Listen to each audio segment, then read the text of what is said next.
Bem-vinda, bem-vindo, bem-vinde a mais um Fórum Sindical, um programa da revista Fórum, em parceria com os sindicatos petroleiros Norte Fluminense.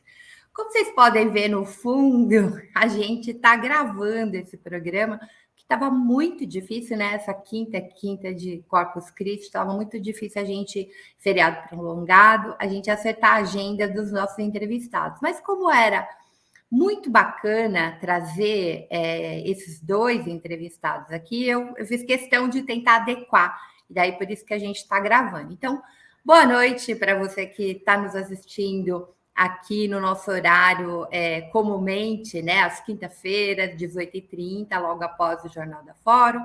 Bom dia para você que vai nos ver na reprise, no sábado, às 8h30, e boa tarde para você que nos encontrou aí na internet e está nos vendo.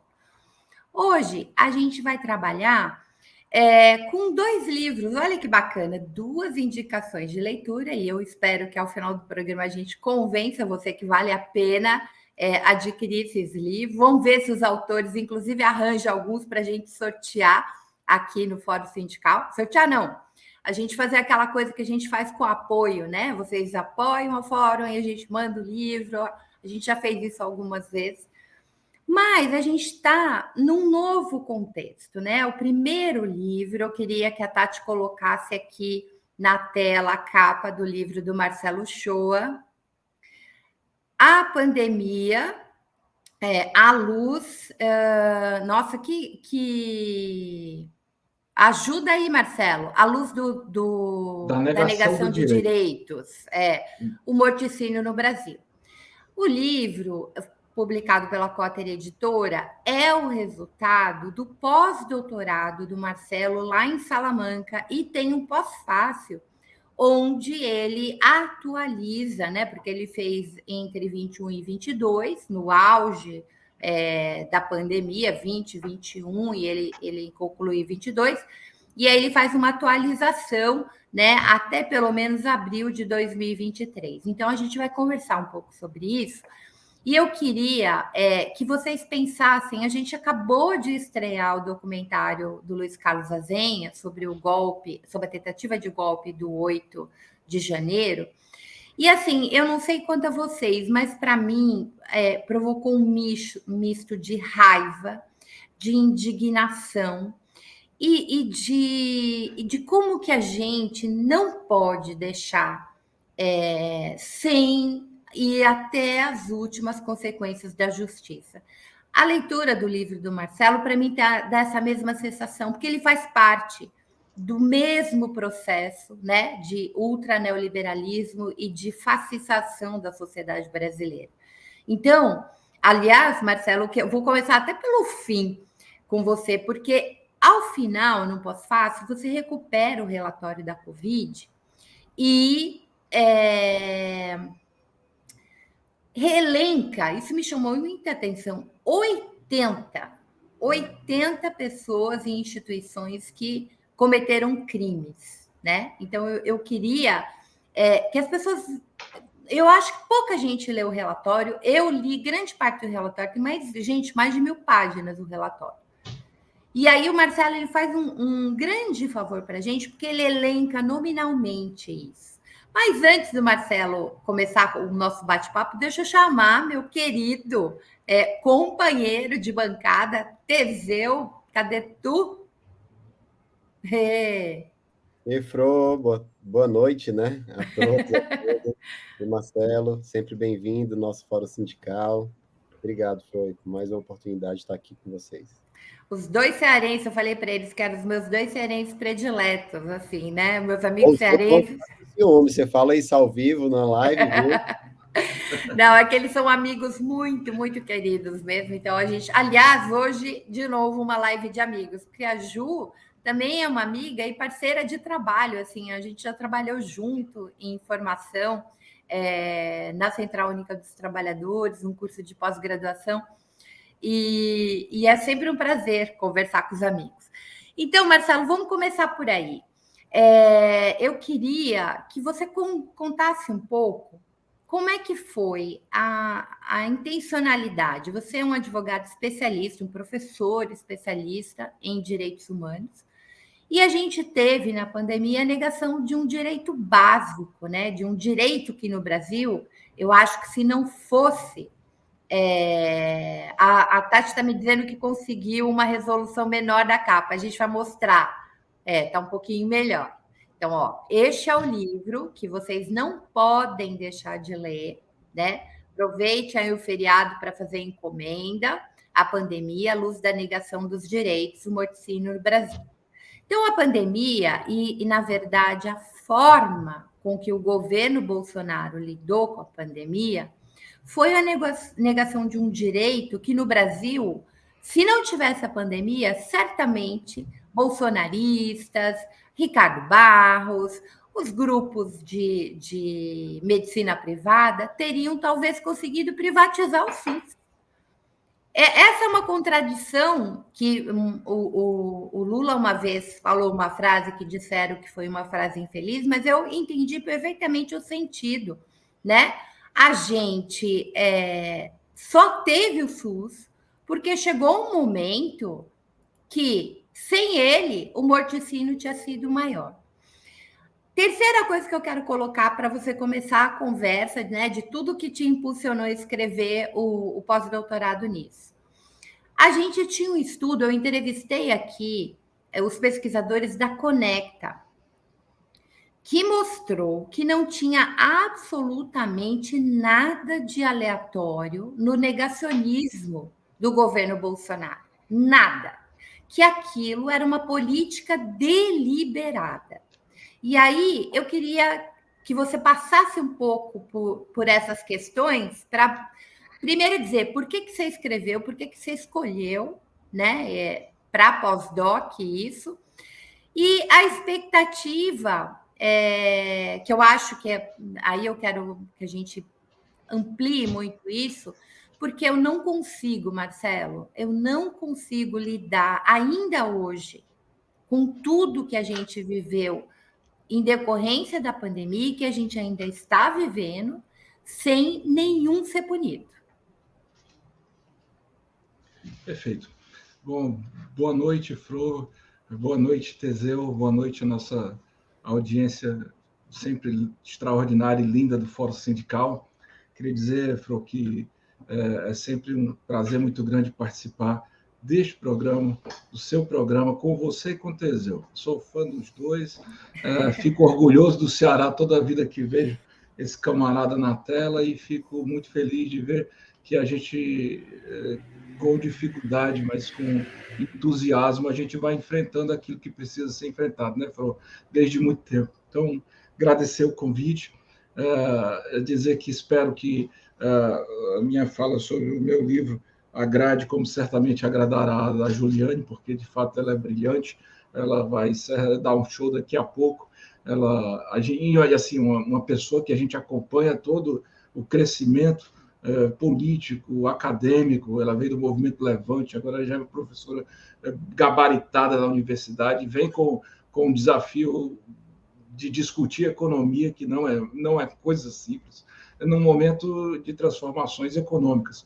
Teseu, que é líder sindical da Petrobras, sabe muito bem disso. Né? Dizer que e depois Teseu, que queria saber de você como é a mágica do presidente Lula para, então, pouco tempo, sem o controle efetivo da Petrobras, como detinha até os processos de privatização e de mudanças legais no ano passado, ainda conseguiu, em tão pouco tempo, baixar o combustível no preço. Isso aí é uma mágica.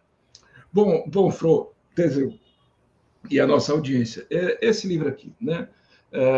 A pandemia à luz da negação do direito, morticínio no Brasil.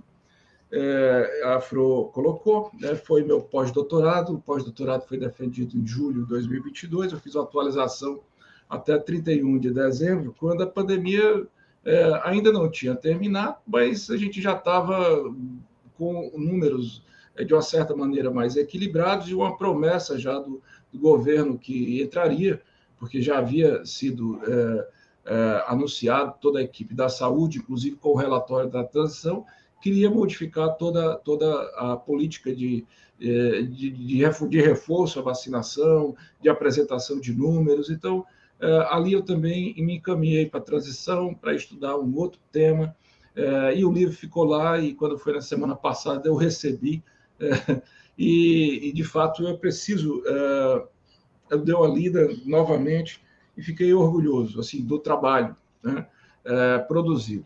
Mas não foi um livro que eu gostaria de ter escrito. Esse livro, veja só, eu não sou médico, eu não sou enfermeiro, eu sou da área jurídica.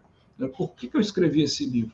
Porque, de alguma maneira, no Brasil, uma discussão que era para ser médica se transformou numa grande discussão jurídica. Se as pessoas teriam, se os estados e os municípios poderiam enfrentar a União diante de um negacionismo declarado do presidente da República, se estados e municípios poderiam desenvolver suas estratégias de enfrentamento. Se eles podiam estabelecer políticas de isolamento social, se a vacinação, o Brasil teria ou não que correr atrás de uma vacina, se a vacina seria obrigatória ou não. Quer dizer, nós passamos por uma situação traumática em que, se não tivesse havido até uma CPI parlamentar para definir, para mostrar o que estava acontecendo, nós teríamos muitos milhares de mortes agregados a essas mais de 700 mil vidas. Então, e claro, para isso houve uma batalha no judiciário, e todo mundo acompanhou. Nós que somos sobreviventes temos a responsabilidade de não deixar que essa matéria seja esquecida. O Brasil, de lá para cá, do meu livro para cá, a gente é tão surreal que a gente teve que, de verdade, se preocupar com a democracia no país, o que também é para ontem, mais equilibrado, melhorado as condições de enfrentamento da política econômica. A gente tem que puxar a discussão sobre a pandemia, porque o que aconteceu no Brasil foi, como você disse, o relatório do Conectas, e está aqui no livro também, uma política de Estado deliberada desde o princípio. O que a gente não sabia é que aquilo tinha, inclusive, apoio de médicos que não eram do Ministério, laboratórios que queriam vender o seu remédio, toda uma estratégia internacional de enfrentamento geopolítico à China para não adquirir vacinas dos organismos internacionais. Então, foi pensado. Né? E aí, Fro, eu, no meio da pandemia mesmo, eu já vinha denunciando. Né? Você sabe, eu sou uma pessoa muito atenta, então eu vinha denunciando. E da minha formação acadêmica mesmo, na forma como eu achei que poderia contribuir com a linha de frente, foi produzir um documento, fazer uma denúncia internacional. Me inscrevi no doutorado, no pós-doutorado em Direitos Humanos, que era Direitos Humanos Econômicos, Sociais e Culturais, na Universidade de Salamanca, e aí já fui encaminhando o meu trabalho para debater algo absolutamente claro, mas que ficou difícil de se debater no Brasil, que é o direito à saúde. Né? Levei a denúncia, defendi, terminei meu pós-doutorado e estou aqui assim, com a consciência tranquila de que ajudo a colocar num resumo os fatos, os dramas e os episódios da CPI, para que a gente tenha um a um mesmo posto cada pessoa daquela sobre a qual foi solicitado o indiciamento, que tem prestação de contas a fazer com a sociedade brasileira, para que nunca mais, né, se um candidato fascista, se por acaso pudesse candidatar, vencer, ousar negar à população brasileira que é o direito à saúde. O relatório da CPI, como você disse, ele é muito extenso, ele tem mais de 1.000 páginas, eu li todo, né? Não é só um relatório de denúncia dos fatos, é um relatório também que propõe medidas administrativas, medidas legislativas, e eu tentei colocar tudo isso no papel. Entretanto, ficou um livro enxuto, uma bela capa, né? Dura, né? Mas necessária, e acho que num valor econômico acessível, na verdade, é um texto, né, Flor? Sim. Não é um estudo analítico, é um texto. Né? São 40 páginas de um texto de pós-doutorado e mais um, talvez igual, de atualização. Então, é uma coisa também que você lê fácil. Eu estou orgulhoso, né, de ter feito esse trabalho. Foi, de fato, a forma como eu pude contribuir com a linha de frente. Você conhece a minha família, você sabe que eu sou casado, a Ivana, todo dia indo para a linha de frente, e eu vendo Sim. ela sair de casa e tomar banho no posto de saúde, se equipar toda, e depois desequipar, e tomar banho de novo, e tomar banho com carro, e passar água sanitária, com medo de morrer, com medo de passar vírus para as pessoas, com medo de infectar os pais, com medo, enfim.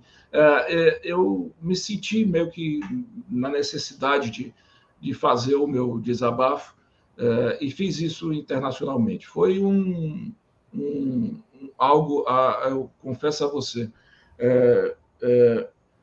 analisado pelos estrangeiros como uma coisa atípica, né? Porque eu acho que nenhum país do mundo precisou debater com tanta exaustão a importância do direito à saúde como no Brasil. Isso simplesmente, Teseu, era para ser. Não se podia ter perdido nem um minuto com essa discussão. E como a Flor disse, mas a orientação era de desfacelar o SUS, né? Era de apagar o SUS do mapa. Então, além do negacionismo, tinham todos esses interesses econômicos e a gente teve que sair brigando de um a um.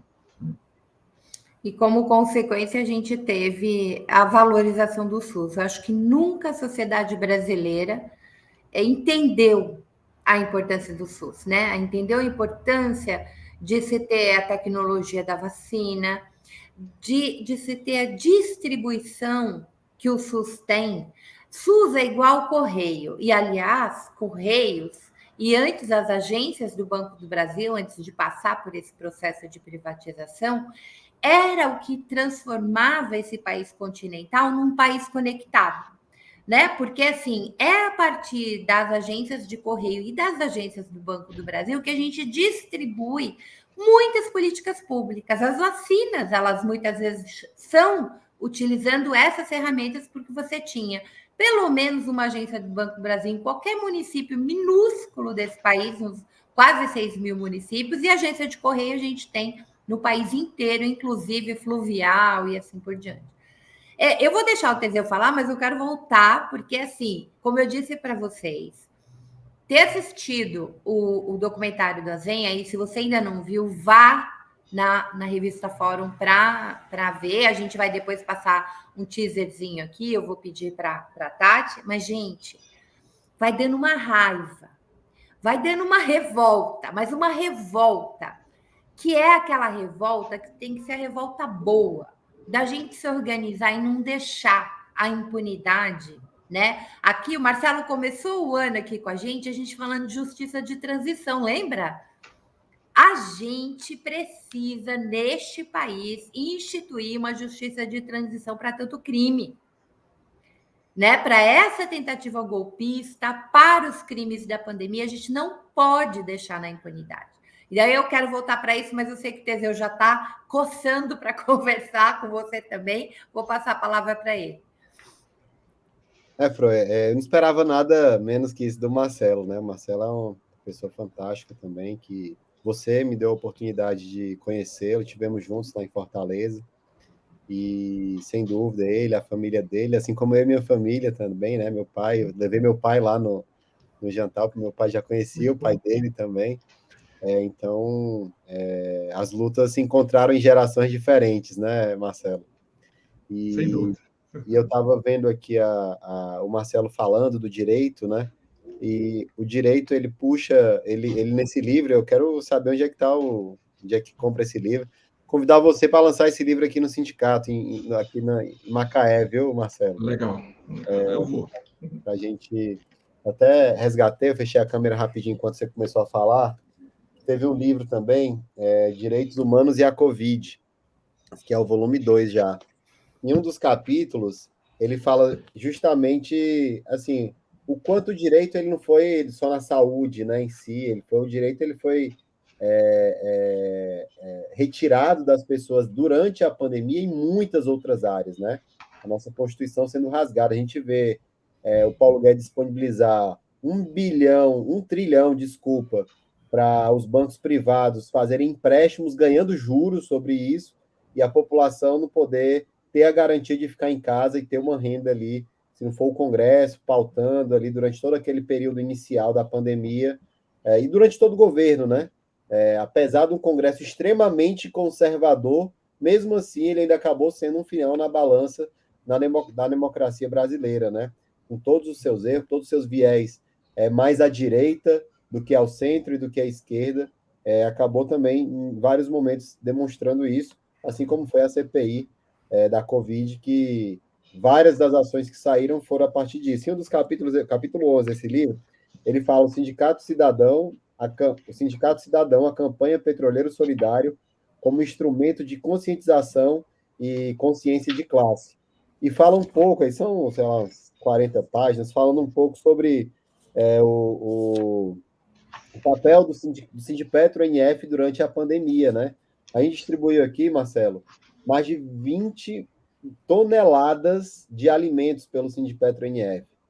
A gente fez uma campanha que ficou conhecida como Petroleiro Solidário, e também começamos aqui no Sindipetro NF uma campanha de gás, que aí já fala sobre a questão do PPI, que você falou mais cedo, né? Como é que o Lula, em menos de 6 meses, já conseguiu pautar a Petrobras, mesmo com todos os entraves que eles botaram ao longo do tempo, e baixar o preço dos combustíveis, né? E aí eu não falo nem muito da gasolina, mas principalmente o diesel e o gás de cozinha, que para mim é sempre o principal, que é onde o povo mais pobre realmente sofre com isso, né? A gasolina, quem sofre mais é a classe média, que ainda tem o que comer.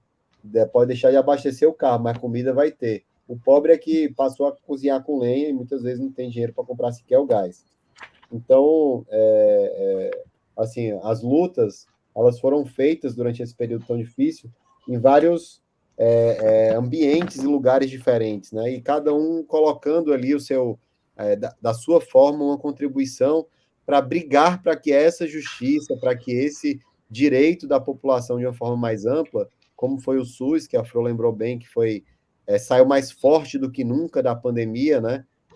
Quem já se viu, quem imaginou um dia que a gente ia estar concordando ali no começo da pandemia com o Mandetta, né?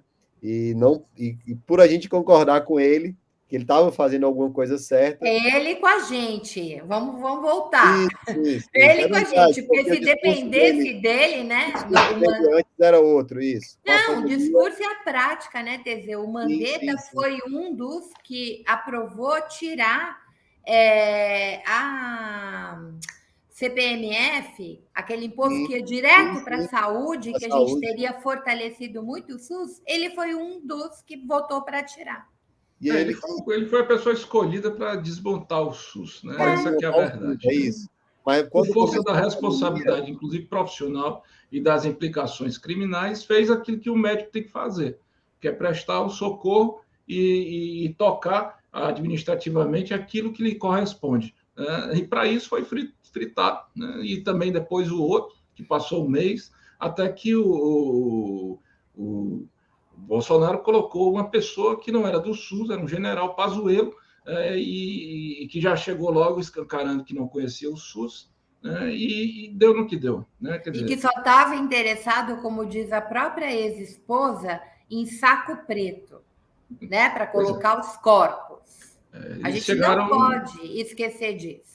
Eles chegaram em Manaus, uma crise já prevista de falta de oxigênio, ao invés de levar oxigênio e UTIs, né, eles chegaram com cloroquina, né, e aquele aplicativo Tratikov, que era para tentar passar remédio ineficaz. Isso aí são... Bom, tem pessoas indiciadas para responder especificamente sobre esses crimes. Aí eu coloco tudo no livro, né?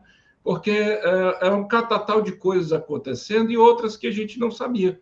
É o esquema, por exemplo, do Wizard, né? Para ganhar dinheiro em cima dos povos mais vulneráveis, dos povos originários, ou então o esquema daquelas empresas que eram montadas para atravessar a vacina mais cara, comprada mais cara para a corrupção, o esquema dentro do próprio Ministério da Saúde, planos de saúde que estavam distribuindo kit Covid, os interesses corporativos do Conselho Federal de Medicina, desse negacionismo. Então, foi muito mais coisa do que a gente pensava, né? Aparentemente. Por isso que, logo depois da CPI, perguntaram, Marcelo, o que você achou da CPI? Ela vai terminar em pizza? Eu disse, olha, ela não termina em pizza. Ela ela foi fundamental. Se não fosse a CPI, nós não teríamos apressado o processo de vacinação. E isso pode ser calculado em vidas, né? A gente não teria sequer sabido dessas coisas, porque a primeira coisa, uma das primeiras medidas do Ministério da Saúde foi exatamente cortar a informação, né? Você não divulgava dados precisos. É assim, Fro. Nós temos um Programa Nacional de Imunização, Teseu, que tem mais de 50 anos, ele é até anterior ao SUS. Se o presidente não fizesse nada, né, a coisa acontecia, mas o Bolsonaro ele quis fazer. Ele não só não quis ajudar, como atrapalhou e muito. O que fez a gente, num dado momento, até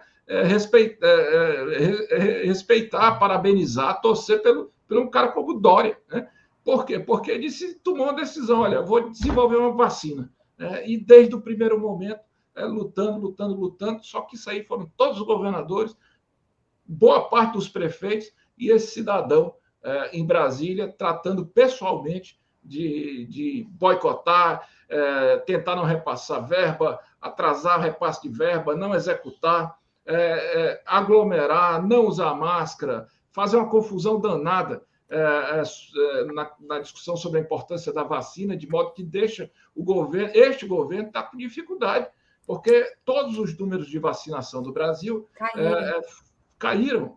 E agora a gente está com possibilidade de retorno de novas doenças, porque ainda há um setor da sociedade com medo de vacina.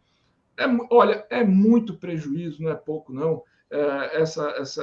Esse desamor, essa falta de empatia desse presidente, que são 700 mil vidas, 500 mil poderiam estar aqui. Isso é importante ser dito. Esses são os números, essas são as estimativas. É isso que o Conecta diz, Fro, baseado em estudos da USP ou da Fiocruz.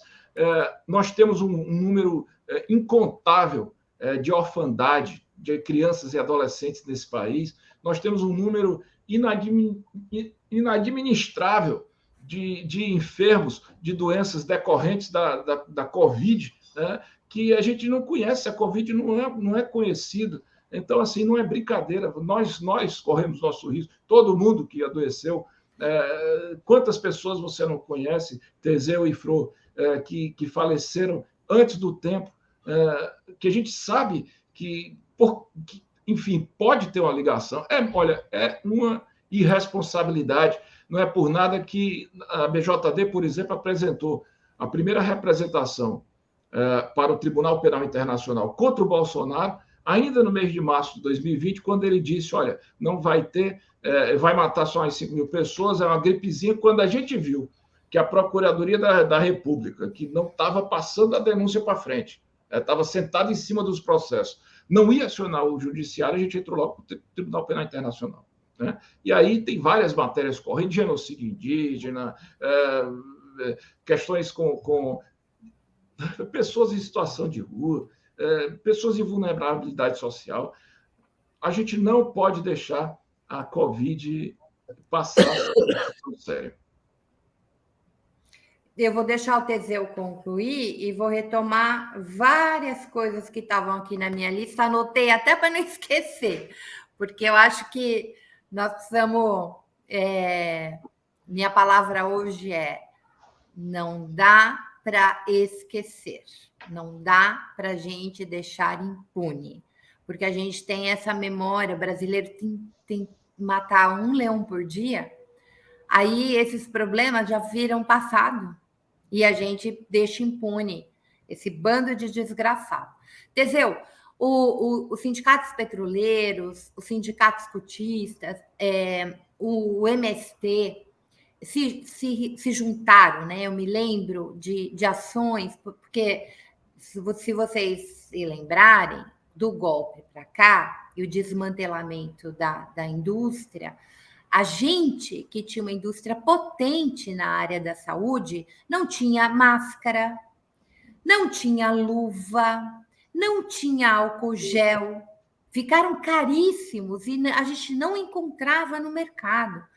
Os sindicatos fizeram as ações solidárias com alimentação, com gás, com esses materiais, e nós tivemos, Teseu, companheiros que perderam a vida.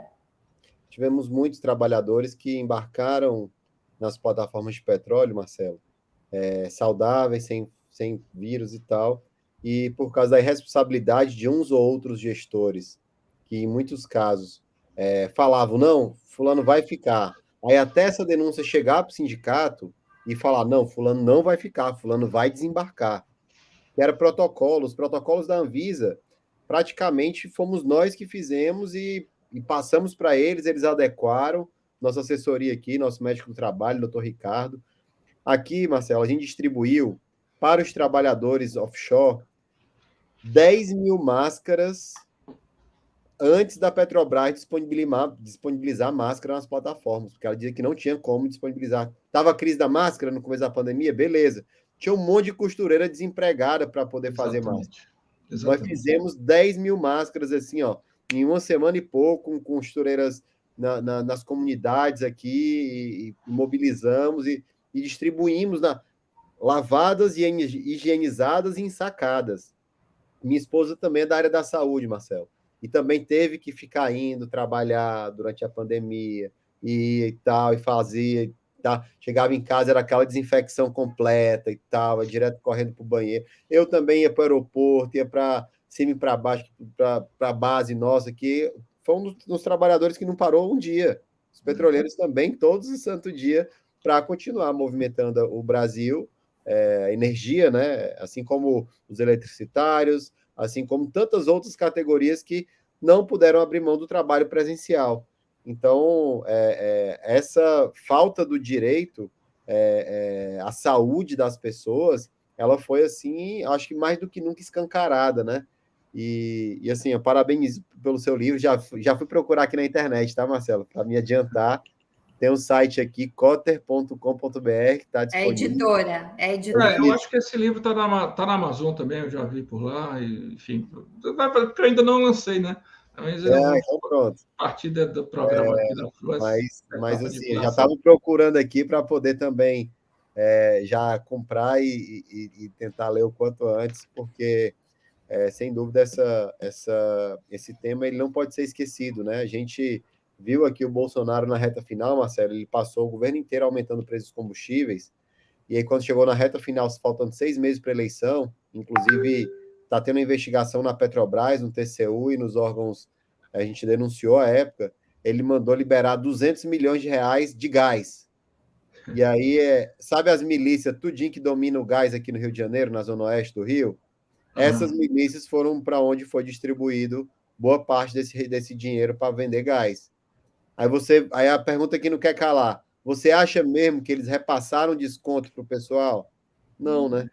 É uma delinquência, reiterante e sistemática, né? General em todas as áreas, né? Flor, só lembrar aqui para a nossa audiência que essa história, a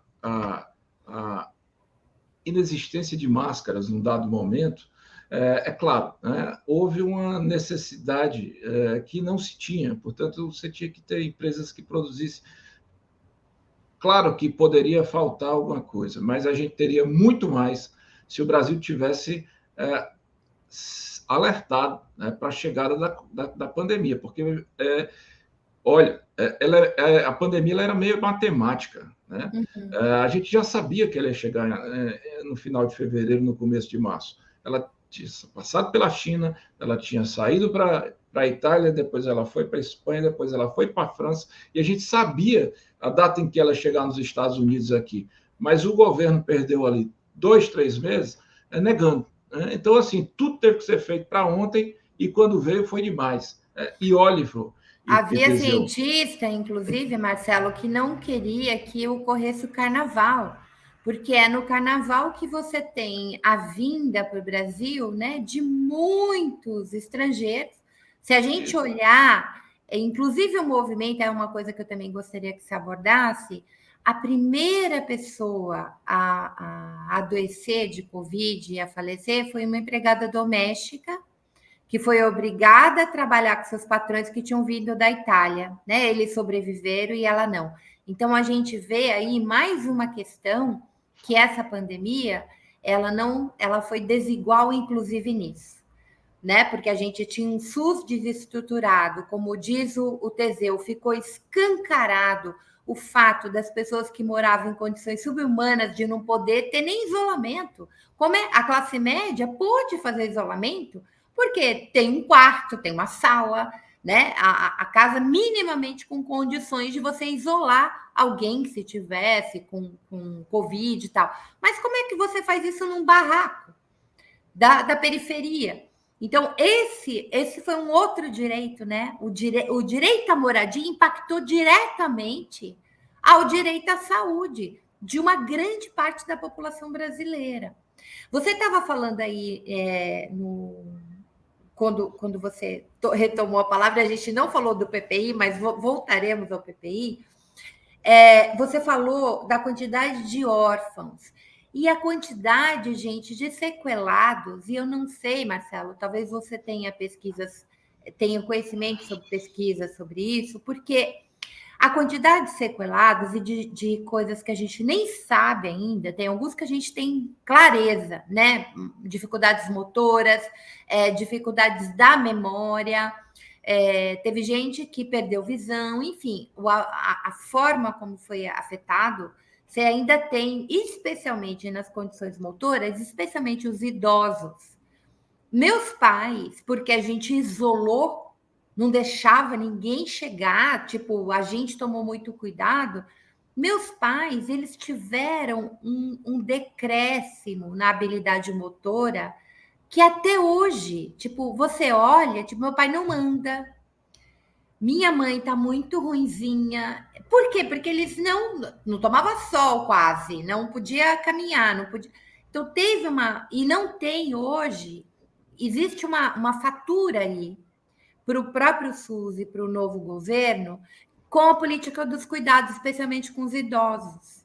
Então, a decorrência não é só das 700 mil mortes, 400 mil, que certamente poderiam ter evitado.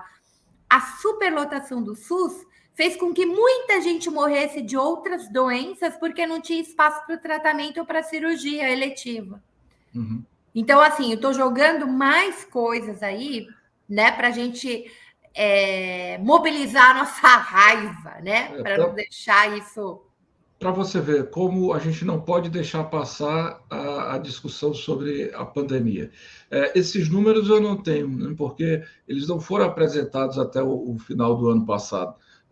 Mas eu imagino que, numa hora dessa, o Ministério da Saúde esteja buscando todo esse levantamento, porque a gente precisa quase ter um novo censo só para entender quem teve Covid, quais são os sequelados, aquilo que mais ou menos é padronizado, uniforme, para entender as consequências. Porque tem pessoas, Fro, que adoeceram, transmitiram e nem tiveram condição de ficar sabendo, porque não tiveram acesso a teste, não tiveram acesso à rede pública, que ainda foi, que abriu as suas portas, exceto os hospitais militares, né? Fazer um parênteses aqui para dizer que naquele calor, na parte mais difícil da pandemia, sai a notícia de que há um percentual enorme de ociosidade nos hospitais militares. Em Manaus, inclusive, em Manaus, 70% estava ocioso. E sabe o que eles fizeram? Eles distribuíram a cepa que chegou em Manaus para Araraquara. Vocês se lembram disso?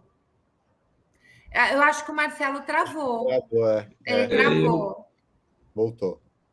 Marcelo, sua imagem está congelada. Você está ouvindo a gente? Eu estou ouvindo, mas eu vou sair e vou voltar. Eu chutei o negócio aqui, desculpa. Eu vou sair e vou entrar. Muito bem. Eu queria que o Teseu falasse para a nossa audiência a primeira pergunta que o Marcelo fez para você e desse continuidade, Teseu, na ação, que eu acho que muita gente, como a gente tinha um desafio muito grande, e aí a solidariedade de classe foi incrível, né? Eu me lembro que a gente perdeu companheiros que abriram seus sindicatos e se contaminaram pela Covid, porque estava atendendo morador de rua, estava atendendo a população mais carente, porque foi também nesse período que a gente descobriu que o Brasil estava com 30 milhões de famintos, né? Furo. E assim, até para responder, né? Na verdade, acho que a gente até tem apesar do Lula ter baixado, o Lula, leia-se a Petrobras e o Jean Paul, né, ali, o preço agora no começo do mês de maio, mas a gente acha que demorou, mas demorou por uma série de fatores, né? O próprio Conselho de Administração só foi trocado no final do mês de abril, né? Então, toda essa demora, foram gatilhos que foram criados pelo ex-governo para poder manter ali o máximo a mamata para os ricos. Em resumo, é isso. Eles queriam manter a mamata para os ricos, porque enquanto a Petrobras distribuía dividendos de mais de 200 bilhões de reais de dividendos, a gente viu o povo passar fome, sofrendo com inflação alta, sofrendo com preços de combustíveis altos. Então, demorou um pouco, a gente espera que diminua mais, a gente está trabalhando e pressionando para que a nova gestão da Petrobras diminua mais ainda esse preço, e o PPI já foi deixado de lado, né? Não existe mais aquela paridade do preço de importação, mas nós temos um início de uma composição de um preço nacional, que eu acho que é o principal nesse momento. E voltando à questão do sindicato, né, e o papel cidadão que teve, tem um trecho aqui que me chamou a atenção do livro, quando eu estava lendo, que foi o seguinte: o Sindipetro NF já nasceu com a marca do sindicalismo cidadão. Logo no seu artigo 2º, demonstra claro alinhamento com uma ideologia anticorporativista, que antes disso ele fala que, em geral, o sindicalismo ele é corporativista, ele debate mais os problemas ali dos trabalhadores, das empresas que ele representa. Então, e no Sindipetro NF ele fala, né? Logo no seu artigo 2º, demonstra o claro alinhamento com a ideologia anticorporativista e o seu papel com o sindicato cidadão, ao dispor entre seus princípios a promoção da ampla e ativa solidariedade às categorias assalariados e segmentos oprimidos, buscando elevar a unidade nos planos nacional e internacional, prestar apoio aos povos do mundo inteiro na luta contra a opressão do homem e pelo homem. Então, assim, é de um simbolismo, esse artigo 2º do nosso estatuto, né, que você não vê, em geral. A gente vê, por exemplo, os sindicatos. Estava até conversando com meu pai, que é diretor da CUT Nacional, né? E eu conversando com ele, Teseu, não sei se você sabia, mas a força sindical, ela se especializou em ver onde é que tem, por exemplo, uma grande obra. Vai ter Belo Monte, por exemplo. Eles já monitoram ali pelos parlamentares, assessorias dele, eles vão lá, abrem o sindicato da Construção Civil, abre o sindicato não sei o quê, sindicato do padeiro, sindicato... E abre toda uma rede de sindicatos ali, e aí quando chega ali, que começa a obra eles já estão com eletricitários, já estão com todas as categorias, eles abriram sindicatos, são sindicatos todos orgânicos da força sindical. E eles não têm a preocupação com o redor, com a cidadania, Estou colocando esse exemplo porque a gente vê que, em geral, realmente existe esse movimento de proteção do seu nicho, né? Mas a gente não, acho que é uma característica muito marcada na pandemia, pelas campanhas de gás que a gente fez no Brasil inteiro, que ao mesmo tempo que a gente denunciava o PPI, Marcelo, que na hora que você saiu eu falei um pouco sobre a questão do PPI que foi derrubado agora, a gente também fazia uma ação solidária, dentro dos nossos limites. Naturalmente não dava para fazer grandes atos, mas dentro dos nossos limites financeiros a gente tentou prestar um pouco também, botar essa marca do sindicato cidadão como um todo, né? É um orgulho, Teseu, é um orgulho que a gente tem, sabe? Imagine aí se a Petrobras tivesse a disposição que hoje tem, a potência que não teria sido a mais no enfrentamento da pandemia, porque a categoria estava mobilizada, os sindicatos atentos ao papel social, mas você tinha que chamar a atenção, perder tempo, primeiro proteger sua base, para depois pensar que a Petrobras é uma senhora empresa teria muito a contribuir. E aí, Teseu, eu vou dizer uma coisa, viu, Fro? Onde é que estava o Itaú nessa hora? Né? Onde é que estava esses... Não, é a Caixa Econômica... Estava batendo recorde de lucro, eu respondo. Estava batendo recorde de lucro com a pandemia. Então, na hora H, você é o Sistema Único de Saúde, né? São os sistemas de eletricidade do país, de combustível. Cadê a iniciativa privada, meu amigo? Alguém deu alguma coisa de graça? Isso aí deveria ficar de aprendizado. A gente nunca mais pode discutir sobre a importância dos serviços estatais, porque numa hora de calamidade, a gente não vai recorrer àqueles que podem levar o seu dinheiro todo lá para fora de uma vez só. É como serviço público é essencial como um direito e não como mercadoria. Porque essa é a grande questão, né? O que a gente tem visto com esse avanço do neoliberalismo, que vai ser a segunda parte do nosso programa, tudo que é essencial, tudo que é direito, tudo que a gente conquistou na nossa Constituição Cidadã sendo mercantilizado, né? Do golpe para cá, a gente viu tudo que a gente tinha visto de investimento no SUS, que ainda precisava de mais investimentos, ser cortado e ser transformado em privado. Na educação, eles foram contra o auxílio emergencial, você se lembra disso? Eles conseguiram ser contra o auxílio emergencial, e o Dória passar R$200. Foi um verdadeiro parto. Uns canalhas. Se não fosse a esquerda brasileira, se não fossem os deputados progressistas que brigaram por R$600, e depois o Bolsonaro tentou surfar na onda com isso, com o Auxílio Brasil. Mas vamos lembrar de quem acabou saindo com uma boa imagem, né? O Bolsodória, a gente se lembra, se elegeu na dobradinha São Paulo-Bolsodória. Se dependesse do Dória e do tucanato de São Paulo, o Instituto Butantan tinha sido fechado. Foi no governo Lula e Dilma que você teve a revitalização e a recuperação do Instituto Butantan. E aí, depois, você vê o Dória posando, né, de defensor da vacina, como o Mandetta, que se dependesse dele, ele não tinha SUS, e depois posando, né? E aí eu queria voltar, eu queria que a Tati colocasse no final, viu, Fro, acabou sendo a primeira vacina do Brasil, aquela que conseguiu, que primeiro imunizou os profissionais de saúde para lutar no enfrentamento da pandemia, e os mais idosos, as pessoas com outras doenças, enfermidades. Nós estamos falando de um tempo de 2 meses, mas que foi vital para milhares de vidas. Imagina se não tivesse o Instituto Butantan. E a capacidade, Marcelo, a capacidade de pesquisadores como você. Então, assim, quando eu penso, quando eu olho para o Brasil, eu falo assim, se a gente olhasse para nós com o orgulho que a gente deveria ter, porque, assim, em todas as vacinas,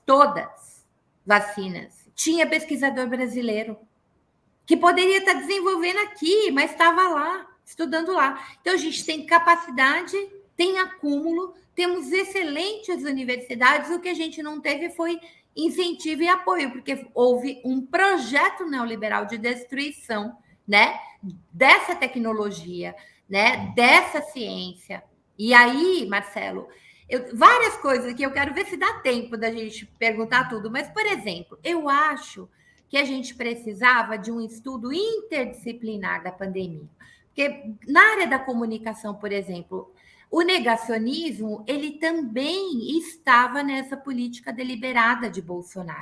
Não bastava ele oferecer cloroquina para a EMA, tirar a máscara de criança que estava nas manifestações, aglomerar, como nos grupos de WhatsApp havia um ataque xenofóbico à China, dizendo que as vacinas tinham chip.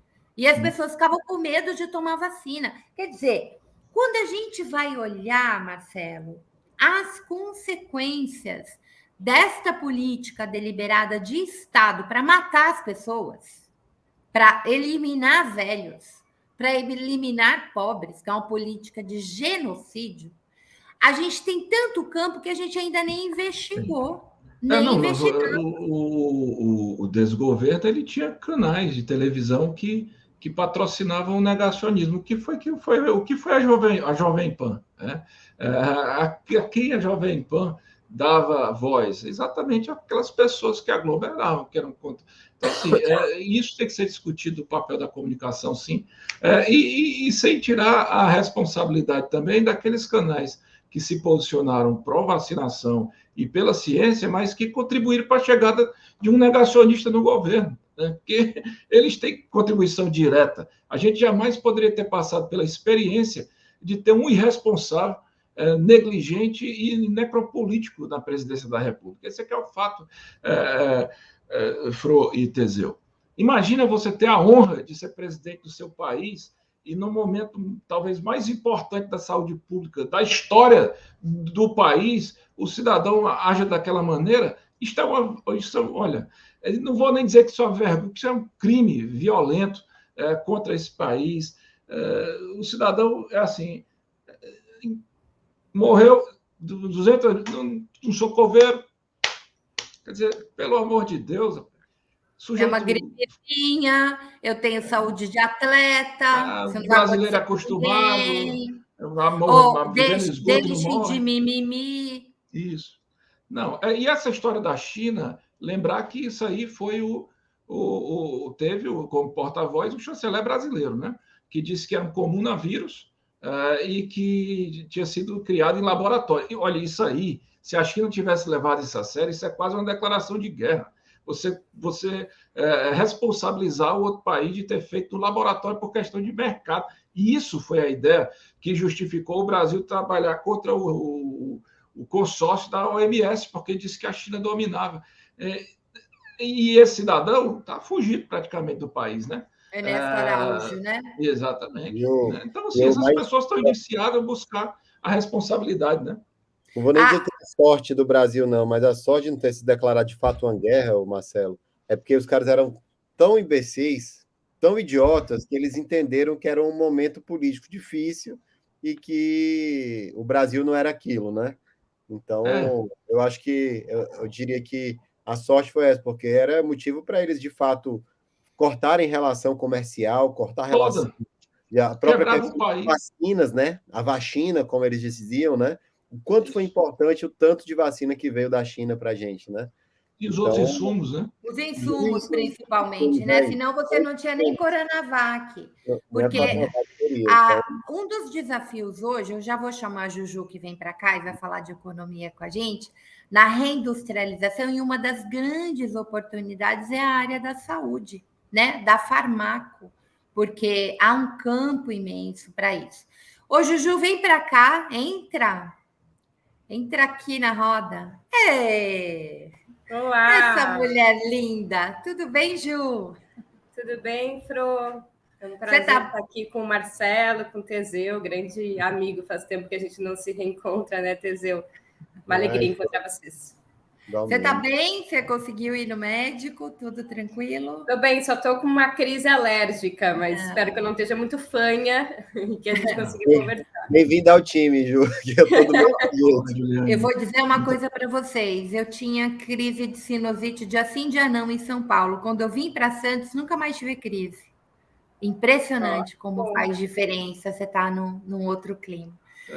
Juju, eu já vou te pôr na roda. Não sei se o Marcelo pode ficar com a gente até o final. Pode, Marcelo, até 1h30? Ou você precisa se despedir?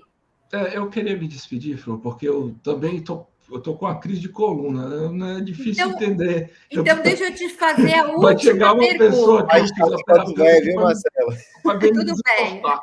A última pergunta, Marcelo. A DJD foi a primeira a entrar com uma denúncia internacional, porque mesmo a gente fazendo todas as oitivas e os resultados da Covid, a gente teve um PGR que sentou em cima e arquivou, inclusive, várias denúncias.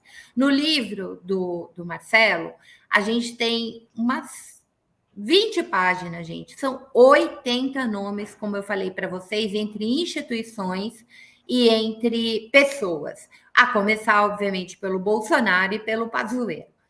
Aí eu queria saber o seguinte, Marcelo, de novo, a gente vai ter justiça, porque o Marcelo elenca tanto crime. Eu vou deixar ele falar em relação ao Bolsonaro, quantos crimes? Só em relação à Covid.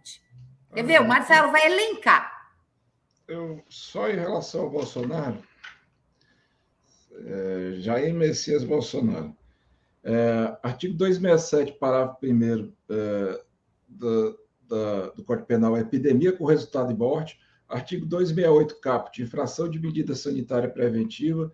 Artigo 283, charlatanismo. Artigo 286, incitação ao crime. Artigo 298, falsificação de documento particular. Artigo 315, emprego irregular de verbas públicas. 319, prevaricação. E mais o artigo 7º, parágrafo 1, B, H e K, e parágrafo 2º, B e G, crimes contra a humanidade nas modalidades de extermínio, perseguição e outros atos desumanos do Tratado de Roma, que é o do Tribunal Penal Internacional, e o 9º, item 7, incompatibilidade com dignidade, honra e decoro do cargo, que é crime de responsabilidade pela lei do impeachment. Então, assim, e eu acho que ainda tiraram o genocídio, especificamente dessa discussão da CPI, porque não havia consenso no parlamento, mas há denúncias, né, de povos indígenas. No nosso caso da BJD, foi uma denúncia, crimes contra a humanidade, porque foi antes da chegada da pandemia, quando a gente sabia que ela ia chegar e que o governo começou a dizer também que não ia enfrentar. Então, crime contra a humanidade é uma exposição da sociedade a um risco iminente. A gente tentava ali fazer com que o judiciário tivesse uma forma de agir, porque o procurador, apesar de provocado por vários procuradores regionais, tinha sentado em cima, como você disse, do processo. Mas depois houve uma discussão judicial, né? Aí é que é quando a discussão médica passa a ser jurídica. Eu estava dizendo, Juliano, no começo da fala, esse é um livro que eu não gostaria de ter escrito, né? A questão da pandemia, esse enfrentamento médico e econômico, né, jurídico mesmo, a gente entrou nessa discussão porque foi obrigado a lutar pelo óbvio, pelo básico, que é o direito à saúde, que foi negado de todas as formas pelo Estado brasileiro. Então, mas aí houve essa discussão judiciária, depois entrou novamente numa segunda fase o Senado, que já tinha entrado antes na discussão do auxílio emergência, tudo aquilo, né? A gente viveu isso, a gente sabe, a gente é sobrevivente, tem a obrigação de deixar registrado, né? E vocês estão acompanhando essa denúncia internacional? Então, assim, a CPI, ela também criou mecanismos próprios de se autodiligenciar, né?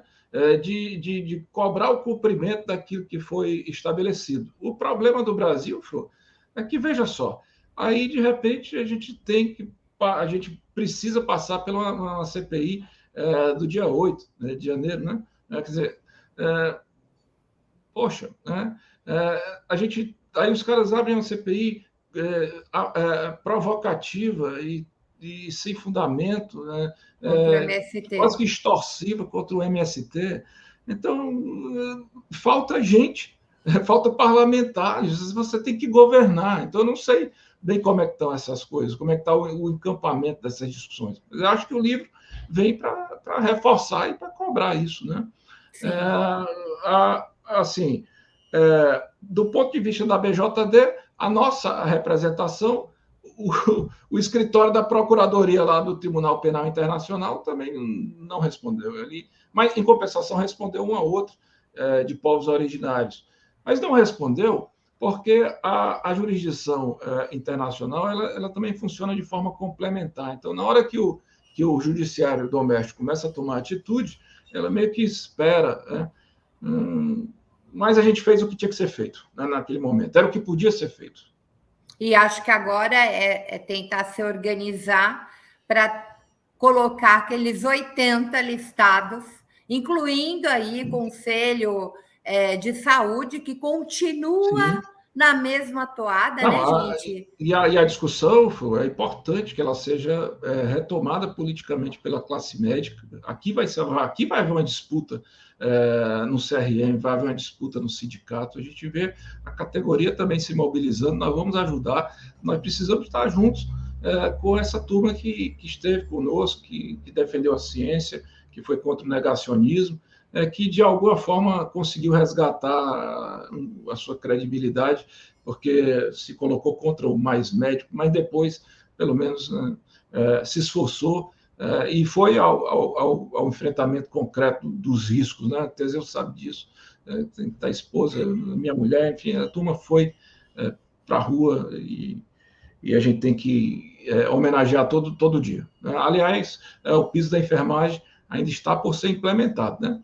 Isso aí foi aprovado faz tempo. Agora a Juliane vai ajudar a gente, né? Se com esse calabouço fiscal vai ser possível implementar pisos, porque é uma loucura. Este Congresso ele aprova uma série de direitos, mas daí quer um engessamento tão grande no orçamento que impede que as próprias leis que eles aprovaram sejam postas em prática. O governo consegue.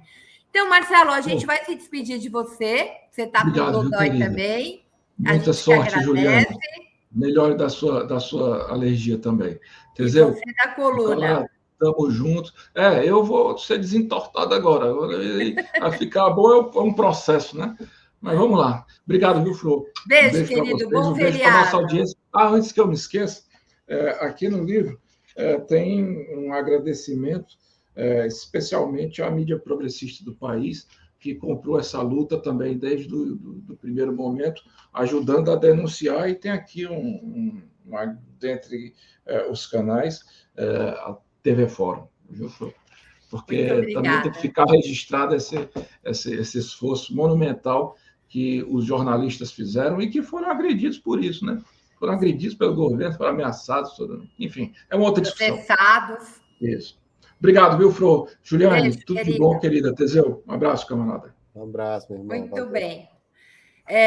Depois a gente bota no chat, né, como está sendo gravado, indicação de como conseguir comprar os 2 livros. Agora, bota aí, eu estou aqui com o prazer, né, de ter esse livro, que é uma fofurinha, além de tudo. Ele é muito lindo. Bota a capa aí maior, ó. Uma economia para a transformação social, um pequeno manual para mudar o mundo.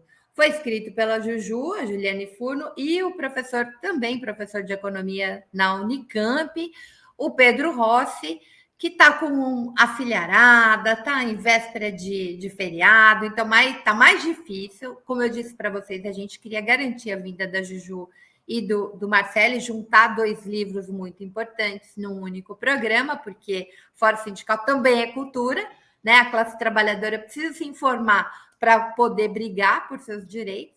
E aí, Juju, eu queria começar com a ideia do livro, né? Vocês fazem uma coisa bem professoral que é bacana, de trazer um pouquinho quem são esses papas da economia, né? E aí vai para fazer. Eu estou dando de modo muito sintético, a Ju vai explicar. Vai um pouco no governo Lula e Dilma, no desenvolvimentismo que distribuiu renda, neste neoliberalismo que provou que não consegue, só consegue empobrecer e matar, como fez na pandemia, né? Só consegue tirar direitos, não consegue transformação social nenhuma. E aí tem uma proposta, né, Ju? Que é um pequeno manual para mudar o mundo.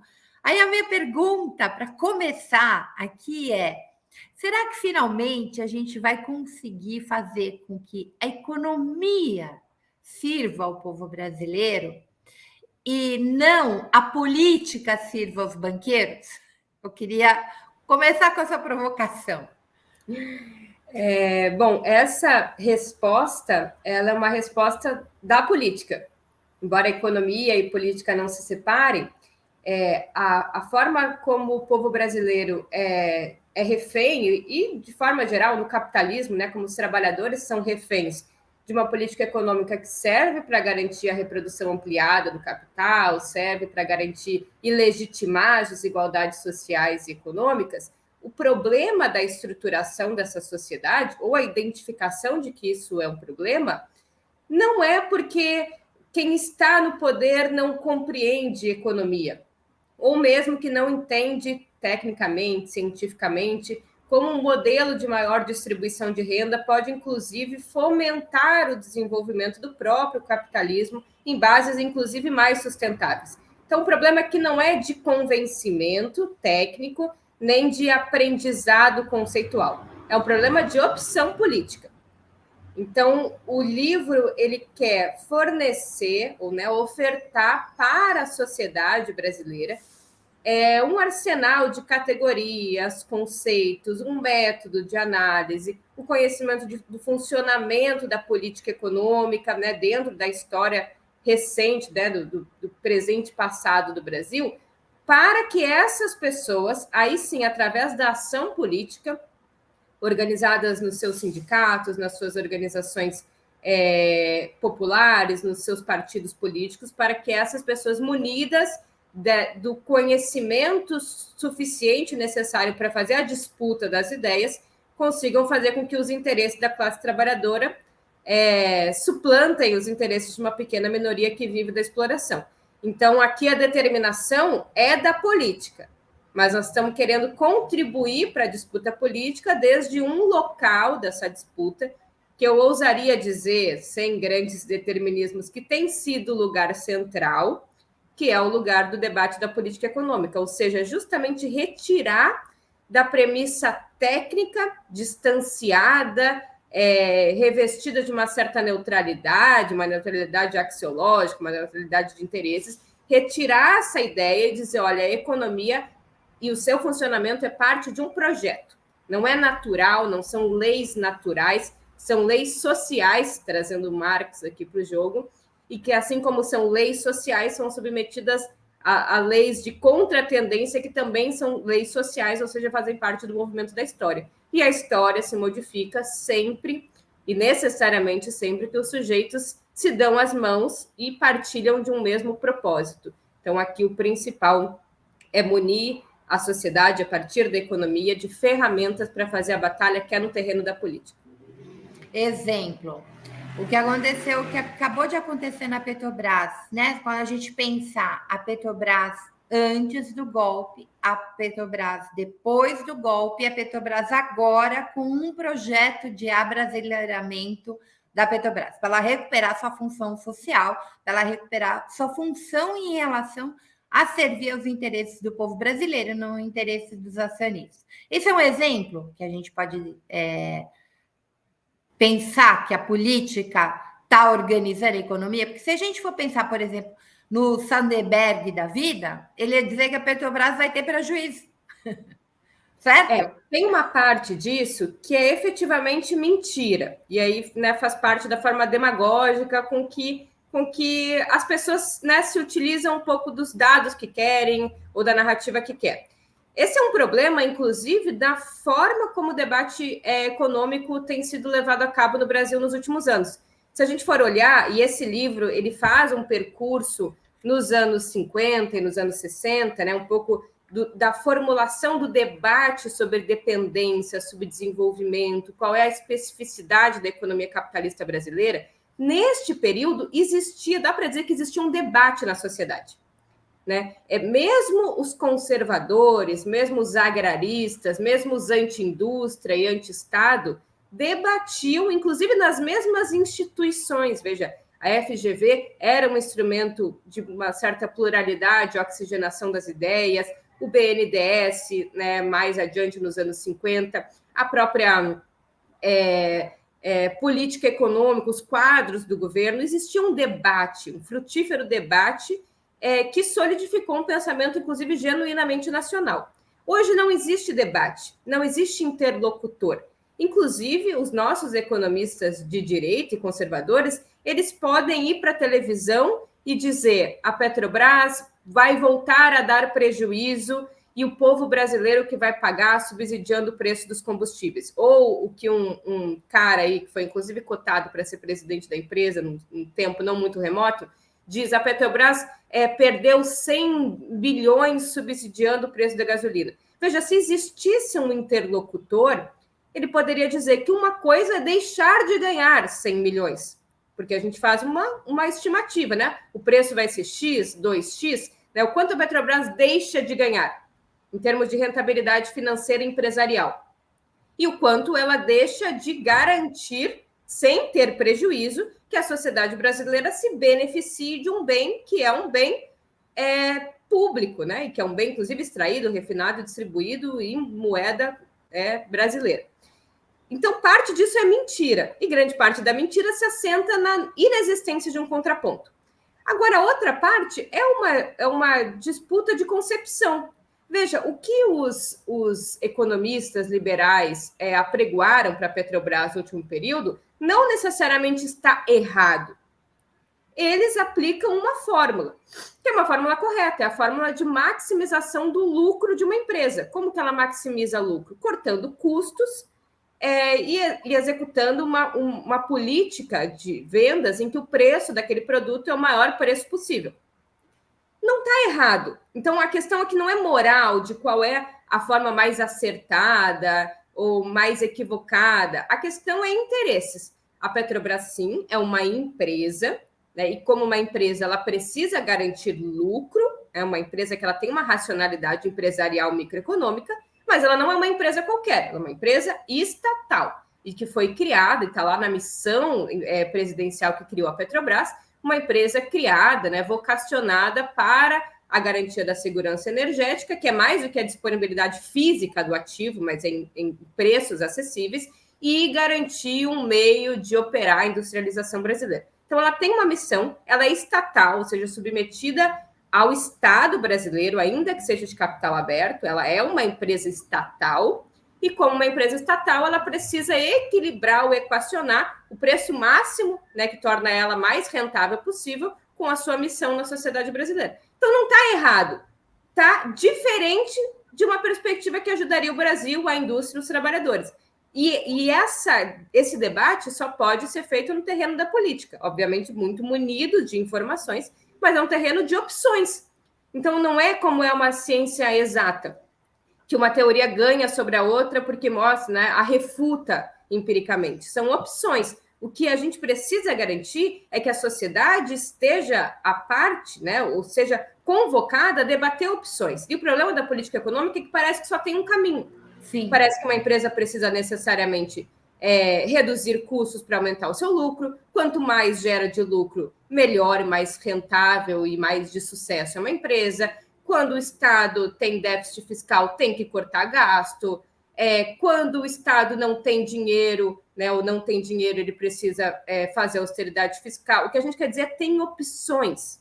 Não precisa ser assim. E quanto mais embebida numa tecnicidade ou uma análise de que o problema é as planilhas fecharem, os dados fecharem, mais apartado a gente está desse debate. E quanto mais apartado a gente está da democracia, porque quando a gente vota, a gente elege um presidente a partir de uma plataforma. Não pode vir um técnico dizer que essa plataforma não cabe naquele orçamento. Precisamos encontrar alternativas. Então, de onde a gente vai tirar? E é um pouco o que esse livro quer dar. Ele quer dar, inclusive, um panorama dos conceitos econômicos dentro da história. Por isso a gente brinca com um pequeno manual. Manual é uma palavra que pega muito mal entre os economistas. Mas a gente quis pegar justamente essa palavra. Sim, porque manual é uma forma, não precisa ser um conteúdo. A gente pode e deve construir um manual progressista, heterodoxo, baseado na boa e velha economia política. Então, ele é um manual. Só que diferente dos manuais tradicionais, que partem da política no abstrato, você não vai encontrar aqui o que é política monetária, o que é política fiscal, o que gera inflação. Você vai encontrar a definição de política monetária, de política fiscal dentro da história. Porque inflação não é um elemento abstrato, não é uma variável que você calcula com correlações dissociadas da história. Quanto mais emite de moeda, mais aumenta a inflação. Ou aquilo que o Gil do Vigor falou uma vez no Big Brother. Né? Tem lá a curva de Phillips. Então, quanto mais gente desempregada, menor a inflação. Pode ser que sim, pode ser que não. Depende de qual é a capacidade do Estado de utilizar os recursos. Se todo mundo está empregado, se todas as máquinas estão empregadas, um aumento no consumo pode dar inflação. Mas se existe capacidade ociosa na sociedade, o aumento da base monetária pode não gerar inflação. Como que a gente sabe isso? Olhando a história. Por isso a gente parte da história brasileira, depois a gente faz um apanhado no capitalismo internacional e chega nos determinantes mais atuais. De 2008 até 2020, 2021, os Estados Unidos triplicaram a base monetária e estavam com risco de deflação.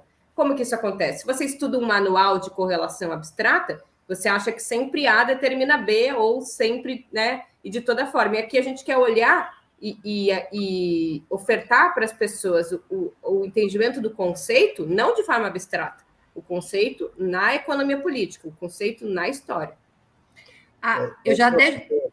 Pode falar. É só que eu queria... Posso só citar um pouquinho o que a Juliana estava falando do livro, parte 4, fala dos mitos econômicos e o debate brasileiro. Aí tem a mitologia fiscal e a retórica da austeridade. Eu sempre gosto de ver a Juliana e o Pedro Rossi falando disso, que eles sempre batem nessa tecla que eu acho que é o melhor, né? Que é o mito do orçamento doméstico, de comparar a economia de um país com a economia doméstica, como se nós, na nossa casa, tivéssemos uma casa da moeda, por exemplo. A gente não tem, né? Ou então, Ju, a fada da confiança e outros mitos, quem ganha com a austeridade, porque eles vão falar, né?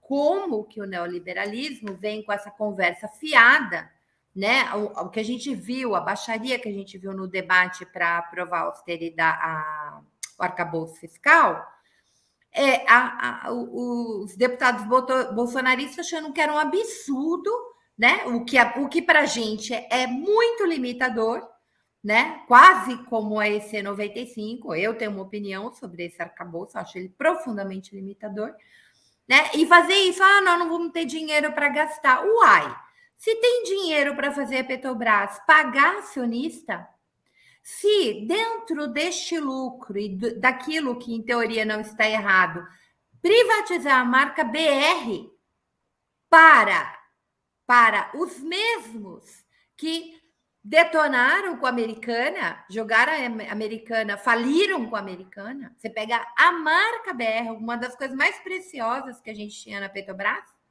e dá na mão desses corruptos, porque parece que a corrupção só está no governo, né? É uma corrupção privada absurda.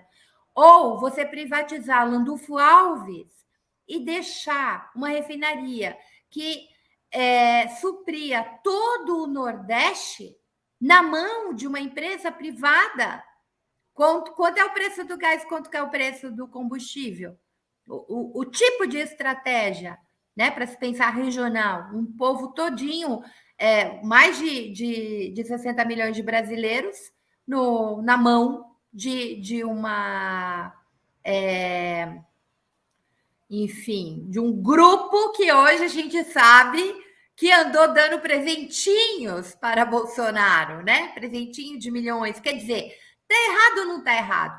Tem aí uma opção e teve muita corrupção, né? Que não se diz que o Bolsonaro e o golpe destruiu a Petrobras. Dentro dos mitos, o excesso de gasto e o país quebrado. Essa é uma da, né? O quanto que a gente não viu isso? O PT quebrou o Brasil, uma bobageira. Os mitos sobre a inflação, que é o que a Juliana que a Juliana acabou de falar, e finalmente o mito da meritocracia. Só esse dos mitos, Ju, se a gente conseguisse fazer as pessoas entenderem, né, como esse debate é construído, acho que a gente capacitava muito mais o debate público para enfrentar, por exemplo, o discurso do Banco Central, né, que hoje ganhou autonomia. Eu deixo você falar, mas Teseu já está cheio de gás aqui para perguntar. Pode falar, Teseu. Eu estava tentando sintetizar na mente o tanto de coisa que eu queria falar, mas a Ju, ela... Não sei se foi o seu primeiro livro, Ju, foi do nosso sindicato aqui, seu primeiro livro? Não. Você não sabe, Fro? A gente já tem até hoje exemplares e a gente presenteia as pessoas com livro, viu, Ju? Até hoje. Livro dos 20 anos do Sindipetro NF, foi a Ju e a Beatriz Passarelli que vieram aqui, fizeram ampla pesquisa, pegaram dados, revistas, jornais históricos, dados históricos, reviraram nosso arquivo e fizeram um livro maravilhoso que é motivo de muito orgulho para a gente mostrar aquela história, um livro que ficou com muita qualidade, não só no conteúdo em si, mas na forma de passar esse conteúdo, né? E a Ju, assim, para mim, eu vejo a Ju aí voando e tal, tá no BNDES hoje, é professora da UFRJ. Eu tô no Rio de vez em sempre, eu nunca marquei com a Ju de encontrar com ela agora que ela é moradora do Rio. Tenho que marcar, viu, Ju? É da UERJ, não é, Ju? Isso, da UERJ. É da UERJ, né? Desculpa. E a gente. E eu vejo a Ju uma comunicadora nata, né? Ela explica com tranquilidade sobre a economia. Ela e Eduardo Moreira, assim, fazem isso com o pé nas costas, né? Tanto é que se encontraram aí no caminho. Então, eu tenho uma admiração muito grande por você, viu, Ju? Para a gente ficar sem se falar um tempo, e um carinho também. E eu vendo você falar, vai passando um filme na cabeça aqui, na prática do que é, né? Porque eu costumo dizer, Ju, que o Estado, ele é, em resumo, uma coisa. O Estado, ele escolhe de quem ele vai tirar o recurso e para quem que ele vai dar aquele recurso. E em cima disso, de forma assim também bem resumida e bem simplória, a diferença da direita para a esquerda é que a direita ela quer pegar o Estado para usar o seu poder como força máxima para beneficiar os ricos, beneficiar o que é privado, beneficiar o que é para poucos. E já a esquerda não. Ela, em resumo, ela pega justamente o Estado para distribuir renda e fazer justiça social. Então, eu acho que em um minuto, resumindo o que é o Estado e o que é a diferença da esquerda para a direita, eu acho que seria isso. E você vai trazendo esses exemplos, né? E a gente vê o que passou, o que aconteceu, por exemplo, com a Lava Jato aqui no Brasil. A Lava Jato foi uma das ferramentas, junto com a grande mídia, junto com a direita brasileira, para poder preparar o nosso Estado brasileiro para chegar onde chegou com Paulo Guedes e Bolsonaro, que passou 4 anos massacrando o povo com políticas econômicas extremamente cruéis para a população, e que mesmo assim conseguiu passar 4 anos com a anuência da mídia. Você não via a grande mídia em momento algum bater no Paulo Guedes. Isso assim é de uma crueldade e mostra o quanto a nossa elite brasileira, no que tange o domínio da comunicação, e infelizmente uma boa parte dessa elite na economia, como ela é cruel. Como diz o Gessé de Souza, né? Ela é a elite do atraso, né?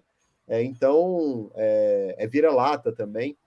Então, assim, a gente fica numa angústia, e quando você vê os estudos e tal, eu estou, assim, me coçando, Ju, para comprar logo o seu livro e ler, tá? Eu confesso que na correria do dia a dia eu não tinha visto nas suas redes sociais você tinha publicado esse livro, não sei se já está lançado, se eu já procurei aqui na internet para comprar enquanto você falava. Vou comprar porque é uma coisa que me angustia muito, assim, a gente conseguir comunicar isso para a população, como conseguir comunicar qual a diferença, assim, a gente tem trabalhadores aqui na prática que perderam o plano de saúde, que estão com salário mínimo embarcando 14 dias numa condição precária, que a empresa não fornece EPI direito e tal, e que esses trabalhadores ainda são anti-PT, ainda são a favor do Bolsonaro, assim, mesmo com todo o massacre que sofreu. Então, isso me angustia muito, eu acho que você, assim, mais uma vez, tá de parabéns, eu tenho admiração, carinho, e você consegue fazer isso com muita habilidade. Então, eu queria mais comentar mesmo, e se você puder também relacionar com outros exemplos, né, não só com a Lava Jato, a mídia, eu falo assim de forma mais fechada na Petrobras, até o próprio Castelo Branco, que é ex-presidente da Petrobras, o cara simplesmente vira presidente do conselho de uma das empresas que mais comprou ativo da Petrobras, e está tudo certo. Então, assim, é um absurdo isso, com informações estratégicas, com os dados estratégicos, e assim, normalizado, ninguém faz nada, entendeu? Ô, Ju, deixa eu mostrar só uma coisinha, bota a câmera maior aqui. Além de tudo, o livro tem essa coisa maravilhosa, né? Eu, como professora, adoro quando se tem esse cuidado com o projeto editorial, eles tiveram, onde a ilustração ela é parte do conteúdo. Né? Então, a ilustração é da Gavetinha da Guanabara, que fez toda essa capa linda aqui, ó. Né? Então, primeiro, um livro super de um assunto que é duro e que nos é negado como um direito. A economia não é só para os especialistas que falam na Globo News. Não é para trabalhador. né, Fro? E é difícil mesmo de falar sobre isso. É o que eu disse. A Ju, ela tem essa habilidade de falar de forma fácil sobre esse assunto. Então, e a Ju, ela é a prova de que assim como Marcelo Shoa, é a prova que dois grandes discursos competentes, que é o da economia e do direito, podem ser acessíveis às pessoas. Porque tanto um como o outro debatem o direito e a economia da forma com que qualquer um que não é especialista pode entender. E o projeto do livro tem um pouco, né, essa brincadeira. Ele é didático também nesse sentido. Ju, a palavra é sua. A gente tem, eu sei que você não pode ficar muito tempo, porque você está dodói, e a gente tem 1h30 de programa. Então, assim, a gente tem que ler o seu livro. Por que a gente tem que ler o livro? Conta aí, Ju.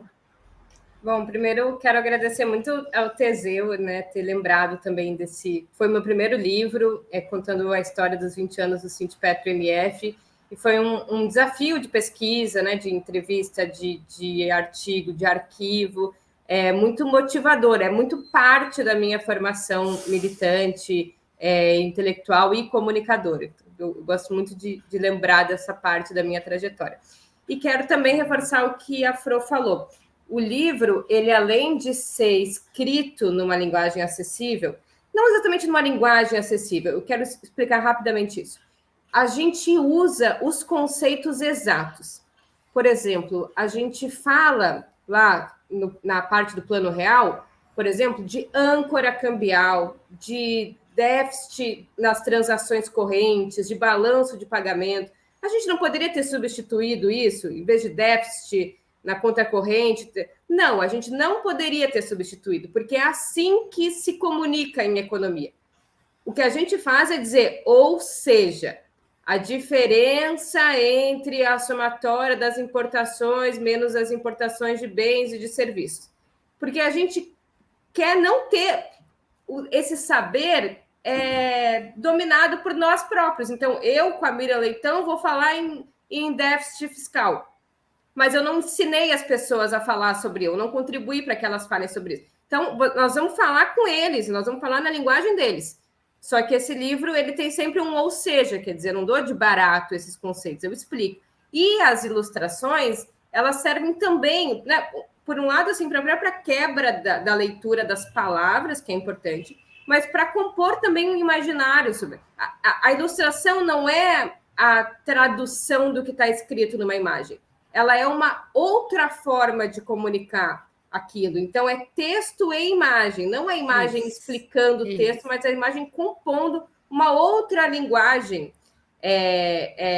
inclusive estimulando outras formas de apreensão do conteúdo. E foi muito difícil ilustrar o plano real. É muito difícil ilustrar um conceito que a gente usa lá, que é elasticidade e renda. Mas a gente fez esse esforço de ilustrar. Foi um trabalho muito, muito árduo, mas eu acho que vale muito a pena. E no final de cada um dos capítulos tem para se aprofundar. E aí a gente, né, possibilita ali, quem quiser se aprofundar naquele tema, livros, filmes, vídeos, entrevistas que ajudam no aprofundamento. O Teseu ele falou uma coisa muito importante e resumiu muito bem, né, a diferença um pouco entre o que é o Estado para... os liberais, o que é o Estado para os desenvolvimentistas, ou o que seria para os heterodoxos na economia, entender que não existe só falhas de mercado, né? Mas que o Estado tem uma função de, inclusive, desconcentrar a renda que é concentrada necessariamente no mercado e a própria dinâmica anárquica da produção do mercado. Então, tem várias diferenças que a gente tenta abordar aqui, e tem um capítulo que a gente se dedica a pensar o liberalismo e o neoliberalismo. Inclusive, para entender que o neoliberalismo não é só a atualização do liberalismo clássico, porque para o liberalismo clássico o Estado tinha, de fato, um papel residual, né? Quanto menos o Estado intervisse na economia, mais os preços tenderiam aos preços naturais de mercado, né? Dados pela oferta, pela procura, livre de interferências como salário mínimo e regulamentação.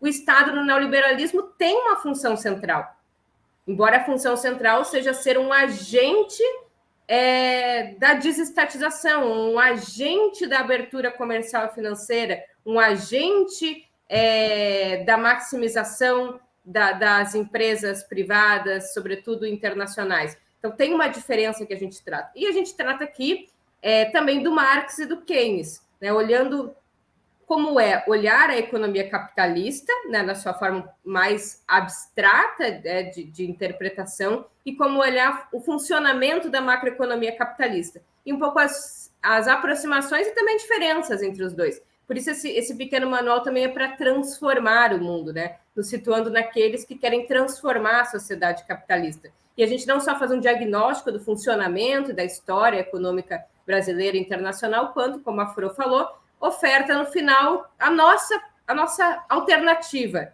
de transformação, né? Que tem elementos estruturais e conjunturais, que passa, né, pela reativação da indústria, mas de uma nova indústria em que o complexo industrial e econômico da saúde, por exemplo, tem um papel fundamental, e depois, por fim, os mitos econômicos, né? A gente queria que esse livro tivesse saído antes das eleições, para fazer formação política com ele, para que as pessoas tivessem ali subsidiadas de elementos para enfrentar o debate econômico, como bem o Teseu falou. Embora existissem fissuras nas elites com relação à condução da política e a própria estabilidade na condução autoritária da política do Bolsonaro, existia unidade no que tange ali a preferência pela política econômica do Paulo Guedes. Então, possibilitar que a militância pudesse pegar esse livro e responder por que o PT não quebrou o Estado, por que a culpa da crise não é excesso de gastos, por que agora uma injeção de investimento e gasto público não vai gerar inflação, por que a meritocracia é um mito, porque parte de locais de partida e de acesso a capital distinto. Infelizmente não saiu a tempo, mas também, infelizmente, este vai seguir sendo um debate nos governos do mundo, vai seguir sendo um debate no capitalismo, enquanto o Estado for esse instrumento exatamente de tentativa de apropriação da riqueza pública para ser distribuída por um pequeno grupo de agentes privados. Então, eu espero que eu tenha convencido vocês a ler o livro. Ele é todo ilustrado e acho que uma arma, no bom sentido, né, de fazer o bom debate público e também de fazer um esforço que, infelizmente, os economistas costumam não fazer, os intelectuais costumam não fazer muito, que é descer um pouco, né, do debate entre os pares, de forma mais abstrata e mais teórica, e dialogar com a sociedade. Isso não é menos, isso não é menor, isso não é coisa de quem não conseguiu sucesso na vida acadêmica e profissional. Isso, inclusive, é mais difícil que fazer um texto que parte de um debate teórico de alto nível e de familiaridade com os conceitos. É um exercício muito difícil pensar metodologicamente como explicar isso numa linguagem que seja acessível para a mãe, para o pai, para os amigos. Então, eu sou muito orgulhosa de ter sido chamada pelo Pedro e parte desse esforço editorial, e queria muito agradecer a Perseu Abramo, que foi quem abrigou a ideia original, abrigou o curso que deu origem a esse livro, e a Autonomia Literária, que também se soma como coeditora dessa obra. Eu vou mostrar mais uma que eu gosto muito. Bota no centro para ver se a gente consegue. Pronto. O governo fazendo o corte do orçamento público, né? A definição de austeridade. E aí os cartolas capitalistas, né? Que disciplinado, que responsável, o discurso, né? Da responsabilidade fiscal, etc. E aí eu estou falando agora, né, como autora de livro didático, que tem que transformar um saber científico, né, as pesquisas históricas, enfim, em um saber escolar, né? A gente tem que fazer essa transposição didática. E quando eu digo que é muito importante a imagem não ser uma ilustração, ali, tipo, reproduzindo um discurso, mas ela fazer parte do conteúdo, porque a imagem é conteúdo, ela diz muito e diz de outras formas, eu acho que o resultado foi muito bem sucedido, Ju. Eu gostei a beça, assim. Ele dá um livro leve, ele dá um livro que dá muita vontade da gente ler, e eu acho que ele vai ser um excelente instrumento de formação política.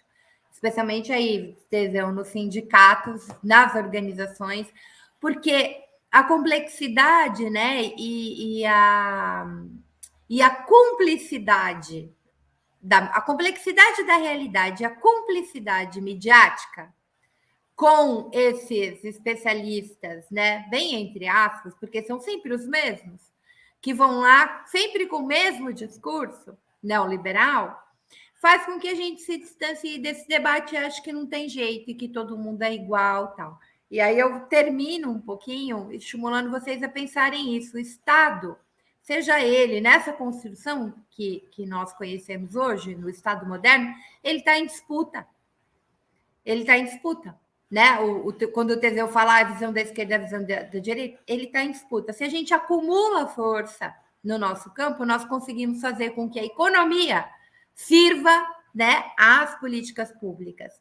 Porque a gente está realmente lutando contra um poder muito grande, um poder do capital que faz os seus lobbies e elege esse Congresso, um poder midiático que tem interesses nas privatizações, na diminuição dos recursos para as políticas públicas, na concentração de terra, né? E a gente está vivendo nesse espectro financista onde a concretude, né, daquilo que os trabalhadores constroem e têm acesso está cada vez mais fluido, né? Mais volátil. Então, acho que a gente precisa se apropriar, um debate que nós precisamos ter capacidade de fazer, né, com propriedade para poder fazer essa disputa e ampliar. Então, eu aconselho todos vocês a comprarem Economia para a Transformação Social, um pequeno manual para mudar o mundo, assim como o livro da pandemia do Marcelo, que faz um retrospecto, gente. É preciso que a gente organize isso numa linha do tempo e com a racionalidade necessária, porque senão a gente perde. E nesse mundo que a gente está, de rede social, onde um fato engole o outro, a gente deixa de pensar, né? E perde o foco da estratégia. Como a Ju disse, o que está aqui continua sendo o debate pós-eleitoral. Continua sendo, e a gente precisa se apropriar dele. Né? E a pandemia é uma coisa que a gente não pode jogar para debaixo do tapete, não passou, né? As suas consequências estão aí muito vivas e os criminosos desse genocídio estão soltos e a gente precisa se organizar para cobrar justiça. Por último, o nosso vídeo, né? O nosso primeiro episódio lançado na terça-feira, minha gente. Você não viu? Veja. Porque eu já trabalhei com o Luiz Carlos Azen, a gente desenvolveu a série do Nova África, eu falo de cadeira, é um diretor de primeiríssima linha, além de ser um repórter muito qualificado, ele é um diretor de primeira linha. É um dos trabalhos que eu tenho mais orgulho de ter desenvolvido, é o Nova África, porque ele estava na direção, o projeto editorial é meu e dele, né? Eu fiz toda a consultoria histórica e parte da produção, e ele fez a direção. E a gente fez um trabalho que até hoje é requisitado, usado nas escolas, nas universidades. O que o Azinha fez agora é reconstruir o passo a passo deste golpe, né, dessa tentativa de golpe, voltando lá para o dia da diplomação, para o 12 de dezembro, passando pelo 24 e chegando no 8 de janeiro, mas aonde isso foi gestado? Então, vocês precisam ver, porque a gente fica recebendo esse monte de informação e acaba não conectando as coisas. Está ali, está conectado, e eu acho que é uma contribuição também para nós irmos atrás de justiça, né? Porque a nossa democracia foi barbaramente atacada. Juju e Teseu, suas palavras finais para a gente encerrar nosso programa, e eu estou desejando aí a todos um feriado prolongado bom para quem conseguir ter, né? E a gente volta na semana que vem. Juju e depois Teseu se despedem. Quero só agradecer a possibilidade de falar desse livro, e principalmente com vocês dois, que tem uma relação de longa data. Dizer que eu vou trabalhar na sexta, então para mim o feriado não vai ser prolongado, mas desejar para quem tiver um feriado prolongado que o faça descansando a mente e o corpo, porque as batalhas do próximo período vão exigir muita disposição, né? Física e, sobretudo, mental. Muito bem. Teseu. Legal, Fro. Agradecer a Ju, né, por ter vindo aqui, meio que na correria também do dia a dia, disponibilidade desse tempo para a gente, acho que é importante. A Ju, que é uma companheira de luta aí de longas datas, é bom ver o povo da minha geração, Ju, da nossa geração, chegar onde você está chegando, e é isso, vamos ter muitas lutas, não só nesses tempos, mas pelo resto da vida vai ser luta, né? É claro que agora é uma luta de reconstrução, uma luta que a gente tem um uma correlação de força melhor, mas a luta ela nunca para. Então, dar um beijo em vocês duas. Talvez eu trabalhe até sábado, tá? Então, talvez eu tenha que viajar para o trabalho sábado. Então, é isso. Mas vou tentar descansar também um pouquinho.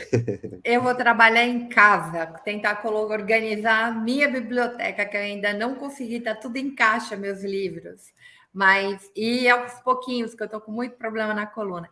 Queria terminar dando um beijo enorme na Juju, no Marcelo, que esteve com a gente, os dois Dodói, os dois pegaram seu precioso tempo e vieram aqui para dialogar conosco. Queria agradecer a Tati, pedir para a Tati colocar de novo as 2 capas dos livros aqui para a galera. A Economia para a Transformação Social, Pequeno Manual para Mudar o Mundo, da Juliane, né, que eu chamo ela sempre de Juju, e o Pedro Rossi, e o livro do Marcelo Uchoa, né, que trata da pandemia à luz da negação dos direitos, o morticínio no Brasil, pela editora Cotter.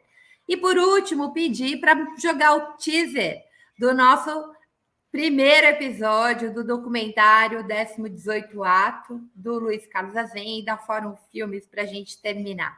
Beijo imenso para vocês e até quinta-feira que vem. Eles tentaram com o bloqueio das estradas nos dias subsequentes ao segundo turno, tentaram no dia 12 de dezembro, tumultuando a diplomação do presidente Lula, tentaram no dia 24 de dezembro, explodindo o aeroporto de Brasília. Os acampamentos militares, ou na porta das instituições militares, eram acampamentos que tinham esse intuito. Então o dia 8 ele não está desconectado de uma visão estratégica. Importante acentuar isso. Havia um plano, havia uma visão estratégica que levou ao 8 de janeiro.